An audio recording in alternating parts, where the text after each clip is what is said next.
my name is Ella Pierce. I'm in History 102 780, and today I'm going to be talking about Chapter 20, specifically unification of Japan or Japan in transition. So starting from the beginning, it took place in Japan around the 16th century. So what happened was there was an uprising of power or control of competing for military factions to unify Japan. The Tokugawa Empire eventually took over, and it became the next shogun specifically. So whenever I think of shoguns, I think of the restaurant, but a shogun is like the strongest military leader, and so he is seen as like the leader or the controller of the country. And so Tokugawa Empire took over. Civilians submitted for peace whether they agreed or not. They embraced Neo-Confucianism ideas that stressed duty and hierarchy over individual freedom. There was tension with religion and military dominance. We see a lot throughout history where there's tension between religion and politics, and this was the case here. Christianity specifically was a cause of seclusion. It wasn't the main cause, but Japan wanted to keep Christianity out. They were religiously pluralistic. Some were Buddhist, but they could also follow the Neo-Confucianism ideas. They made a capital in what is now Tokyo, where the leaders stayed. And so they saw Christianity as an attack on politics rather than religion. And so that's why they wanted to keep Christianity out. And so from then on, they persecuted those people. There's also called the Ainu, where they had like long hair, tattoos. It was also very different from their culture.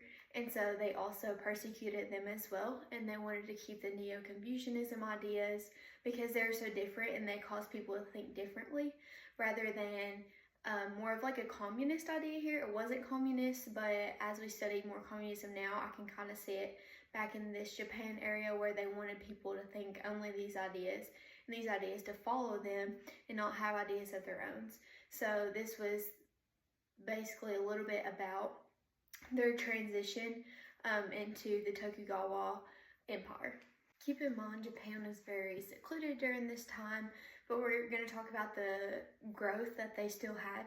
And so the population grew from 10 to 30 million during this time period, which is a lot because they're so isolated, but they did prosper. They expanded their rice, their ag, their cotton industries. They expanded on these. Waste and human systems were also top in the world at this time period. However, rulers limited their growth and they destroyed lands because of regulation, and so that you can also see how the government had control over their economy. Mass production, leisure began, like sumo wrestling,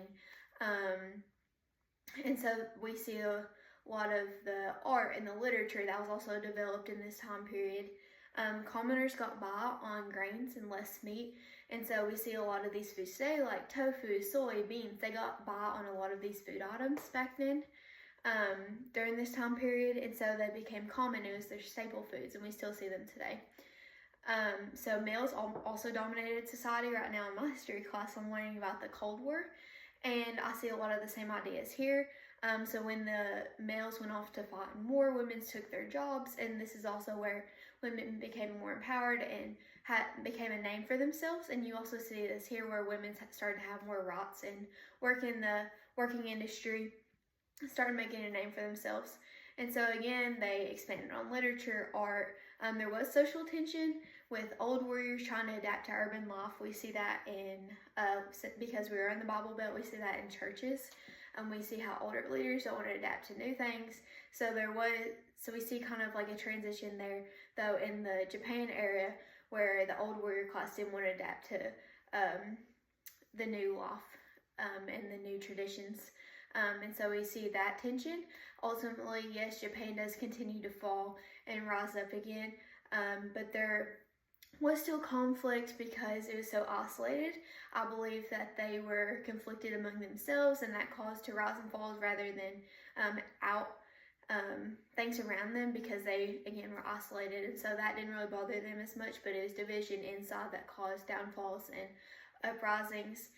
They are more inclusive today, still they're still not very open as a foreign country, but that was ultimately how Japan was unified and how they grow despite isolation, and we can still see how that carries on today. But yeah, that was about Japan's transition in the 16th century. Thank you.